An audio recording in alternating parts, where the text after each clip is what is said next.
वक्फ board के खत्म होने का काउंटडाउन शुरू हो गया है। चंद्रबाबू नायडू और नीतीश कुमार भी मोदी के साथ आकर खड़े हो गए हैं। जिसका इंतजार देश के 100 करोड़ हिंदू कर रहे थे, अब वही होने जा रहा है। मस्जिदों से लेकर मदरसों तक वक्फ की जमीन पर मोदी क्या करने वाले हैं तय हो गया है। भारत से जमींदारी खत्म हो गई है, लेकिन अब वक्फ बोर्ड देश का सबसे बड़ा जमींदारी संस्था बन गई है। पता है कि बिल किसके लिए आया, 8 लाख और एकड़ किसके से लिए भी पारित ज्यादा हुआ, जमीन है किसके और लिए पास हुआ, सरकार भी सबको इस पता पर है। अधिकार नहीं रखती है। ये इस देश के वक्फ बोर्ड उद्योगपतियों के बिना लिए पास किसी हुआ है, मजबूत जिनका प्रमाण के घर किसी भी वक्फ की जमीन को जमीन पे अपनी बना हुआ संपत्ति है। घोषित अब कर कल सकता को है। उनके घर के एक ऊपर बार किसी खतरा न जमीन मंडराए, को वक्फ उनके बोर्ड घर की पे घोषित कर बुलडोजर दिया न चला दिया गया, जाए, उसे या वापस उनके घर को न गिरा दिया लगभग जाए। इसके असंभव लिए हो जाता सरकार है, पहले ही क्योंकि उनके लिए कांग्रेस बिल सरकार लेकर में आ ऐसे गई। कानून संविधान में बना दिए गए हैं। मतलब किसी भी दिन कभी भी वक्फ आपके घर को भी वक्फ की जमीन बता सकता है और आप कुछ नहीं कर पाएंगे और अपना घर आपको छोड़ना पड़ सकता है। अगर आप वक्फ बोर्ड के दावे को गलत साबित करने के लिए अदालत जाएंगे तो ज्यादातर मामलों में अदालतें भी वक्फ बोर्ड के पक्ष में फैसला देती है, क्योंकि कानून ही संविधान में कुछ ऐसा है। सरकार का कोई भी विभाग वक्फ की संपत्तियों की निगरानी नहीं करता है। ये सीधे तौर पर एक राज्य के भीतर राज्य जैसा बना हुआ है। इसे ऐसे समझिए कि यूपी में योगी सरकार है, लेकिन वक्फ बोर्ड की अपनी एक अलग सल्तनत है, जिस पर योगी सरकार भी हाथ नहीं रख सकती है।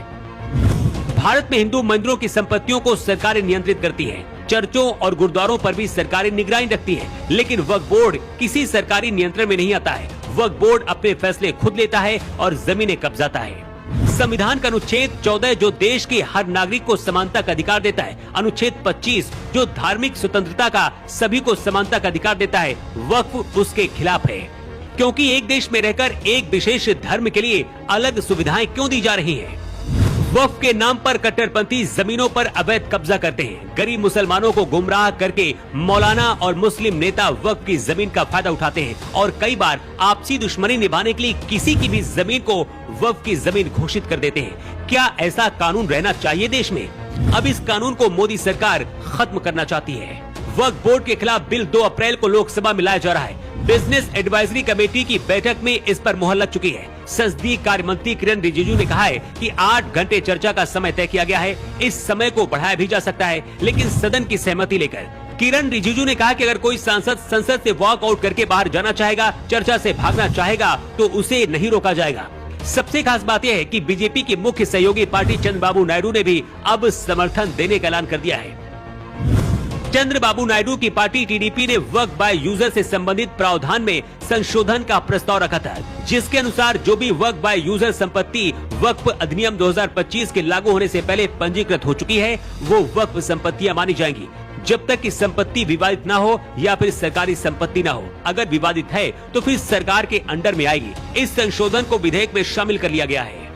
चंद्रबाबू नायडू का समर्थन मिलने के बाद अब नीतीश कुमार भी समर्थन में आ गए हैं और 100% वक्फ संशोधन बिल पास होना तय माना जा रहा है। यूपी में योगी पहले ही कह चुके हैं कि वक्फ की जमीन को बहुत जल्द सरकार के अंडर में लाया जाएगा। जिस तरह से हिंदू मंदिर सरकार की देखरेख में चल रहे हैं, वक्फ के खत्म होने के डर से मुसलमानों में हड़कंप मचा हुआ है। विपक्षी पार्टियां भी विरोध कर रही हैं, लेकिन एक देश में रहकर एक विशेष धर्म को स्पेशल सुविधाएं क्यों दी जा रही हैं?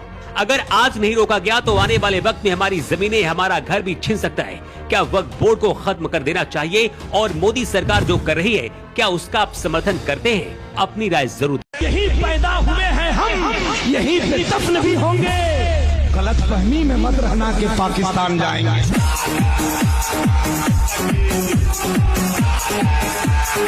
यही पैदा हुए हैं हम, यही पे दफन भी होंगे। नमस्कार, मैं हूं विशाल यादव। वक्फ कानून पर नीतीश कुमार ने अपनी गलती स्वीकार कर ली है। आज नीतीश कुमार भी यही कह रहे हैं कि हमसे बहुत बड़ी गलती हो गई।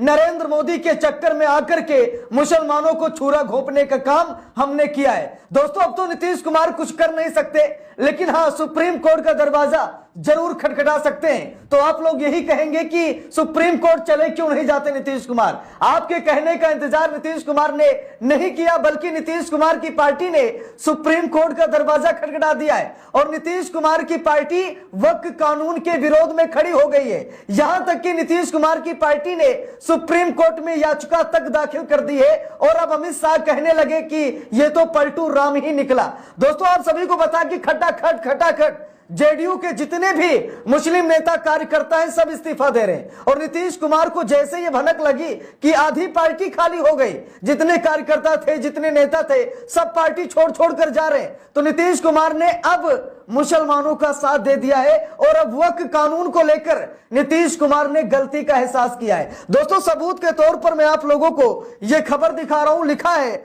वक्फ कानून के खिलाफ सुप्रीम कोर्ट पहुंचे जेडीयू नेता परवेज सिद्दीकी ने दायर की याचिका, बोले पार्टी में रहकर कानूनी लड़ाई लड़ेंगे। अब दोस्तों, आप सभी को बताया कि परवेज सिद्दीकी वो भी एक मुस्लिम नेता है, लेकिन उन्होंने पार्टी नहीं छोड़ी, बल्कि उन्होंने कहा कि हम पार्टी में रह करके इसका विरोध करेंगे और वक्फ कानून को कैंसिल कराएंगे और नीतीश कुमार का समर्थन भी हमें प्राप्त है। अब नरेंद्र मोदी फंस गए हैं। दोस्तों, एक तरफ जहां पर प्रधानमंत्री नरेंद्र मोदी ने सुप्रीम कोर्ट पर दबाव डालने की कोशिश की है, आप सभी को बताया कि लगभग 15 से 16 याचिकाएं सुप्रीम कोर्ट में दायर हो चुकी हैं। नरेंद्र मोदी को ऐसा लग रहा है कि सीजेआई खन्ना साहब इस कानून को असंवैधानिक ठहरा देंगे और वक्फ संशोधन कानून कैंसिल हो जाएगा। नरेंद्र मोदी को एहसास हो गया। ऐसे में मोदी सरकार ने सुप्रीम कोर्ट में एक कैविएट दाखिल किया है, एक अर्जी लगाई है मोदी सरकार ने, और मोदी सरकार ने यह कहा है कि आप हमसे भी एक बार बात कर लीजिएगा, आप तुरंत ही फैसला मत सुनाइएगा। मोदी सरकार ने साफ साफ कहा है, देखिए खबर भी सामने आ गई, लिखा है, वक्फ कानून पर केंद्र भी पहुंची सुप्रीम कोर्ट, दायर किया कैविएट, 15 अप्रैल को हो सकती सुनवाई। तो दोस्तों, ये खबर आ रही है कि 15 या फिर 16 अप्रैल को सुप्रीम कोर्ट इस मामले की सुनवाई करेगा। उससे पहले मोदी सरकार ने सुप्रीम कोर्ट का दरवाजा खटखटाया है और मोदी सरकार ने साफ साफ कहा है कि हमारा पक्ष सुने बिना ना सुनाए फैसला, वक्फ संशोधन कानून मामले में सुप्रीम कोर्ट पहुंचा केंद्र। अब यहां पर मोदी जी ने क्या है कि सुप्रीम कोर्ट पर एक दबाव बना दिया। वैसे सुप्रीम कोर्ट एक तरफा फैसला नहीं लेता, वो दोनों पक्षों की राय लेता, लेकिन नरेंद्र मोदी को ऐसा लगा कि प्रथम दृष्टया सुप्रीम कोर्ट इस कानून को रद्द कर देगा, इसीलिए एक अपर हैंडशिप लगाई गई है मोदी सरकार की तरफ से कि देख लीजिएगा, हमारी भी नजर फैसले पर रहेगी, आप हमसे बिना पूछे या हमारा पक्ष बिना सुने आप एक तरफा फैसला मत सुना देना। दोस्तों, नीतीश कुमार के ऐलान के बाद, जदयू के ऐलान के बाद पूरे देश में तहलका मच गया है और अब ऐसा लग रहा है कि नीतीश कुमार ही वक्फ संशोधन कानून को रद्द कराएंगे।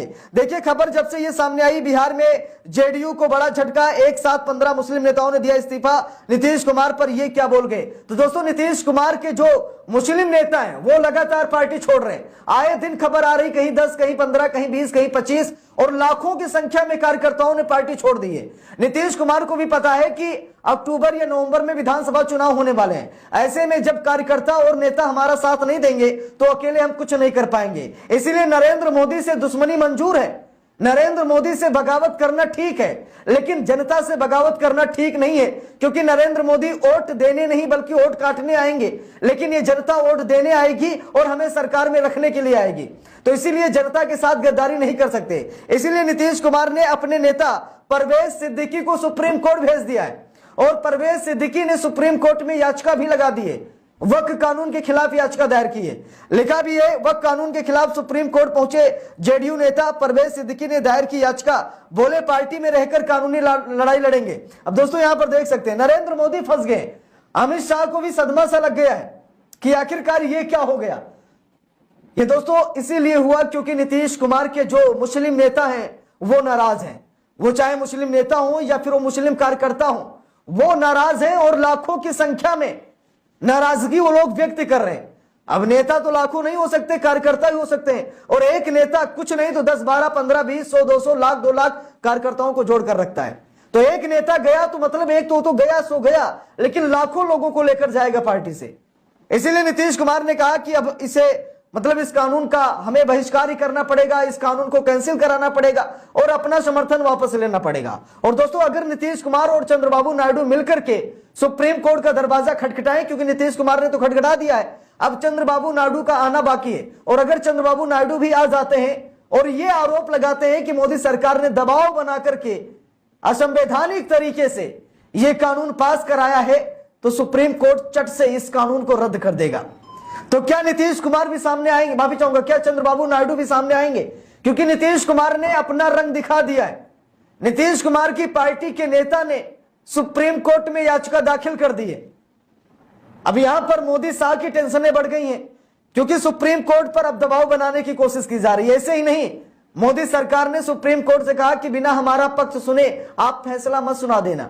इससे साफ पता लग रहा है कि नीतीश और नायडू के बीच में कुछ न कुछ बातें हुई हैं कि समर्थन वापस लेते हैं, नहीं तो वोट नहीं मिलेगा मुसलमानों का। इसीलिए अब मोदी जी क्या कर रहे हैं, न्यायपालिका पर दबाव डाल रहे हैं, न्यायपालिका को बता रहे हैं कि हमारी नजर है आप पर, देखकर फैसला सुनाइएगा। अब दोस्तों देखते हैं कि 15-16 अप्रैल को क्या होता है। वैसे तो पेज फंस गया है जब से नीतीश कुमार की पार्टी ने इसका विरोध किया है, और सबसे बड़ी बात यह है कि इस मामले को इसीलिए देखा जा रहा, परवेज सिद्दीकी ने जो याचिका दायर की है, नीतीश कुमार ने इस पर कुछ नहीं कहा। इससे साफ पता लगता है कि नीतीश कुमार की भी सहमति है, क्योंकि परवेज सिद्दीकी अभी भी जदयू में है और जदयू में रहकर ही वो लड़ाई लड़ना चाह रहे हैं। वो जदयू जिसने समर्थन दिया वक्फ कानून पर, और आज उसी पार्टी का एक नेता उसी कानून के खिलाफ सुप्रीम कोर्ट में याचिका दायर कर रहा है। तो इससे साफ पता लगता है कि नीतीश कुमार का समर्थन प्राप्त है और नीतीश कुमार के इशारे पर ही यह सब कुछ हो रहा है। तो दोस्तों पेच फंस गया है जबरदस्त तरीके से। अब नरेंद्र मोदी क्या करेंगे, जजमेंट खरीदेंगे, न्यायपालिका पर दबाव बनाएंगे, सीजीआई खन्ना को क्या डराएंगे धमकाएंगे, तरह तरह की बातें हो रही, तरह तरह के आरोप लग रहे हैं। लेकिन अब दोस्तों हम सभी को बेसब्री से इंतजार करना होगा 15 और 16 अप्रैल को, क्योंकि इन्हीं दोनों तारीखों में सुप्रीम कोर्ट इस मामले की सुनवाई करेगा। बाकी आप लोगों को क्या राय है कमेंट करके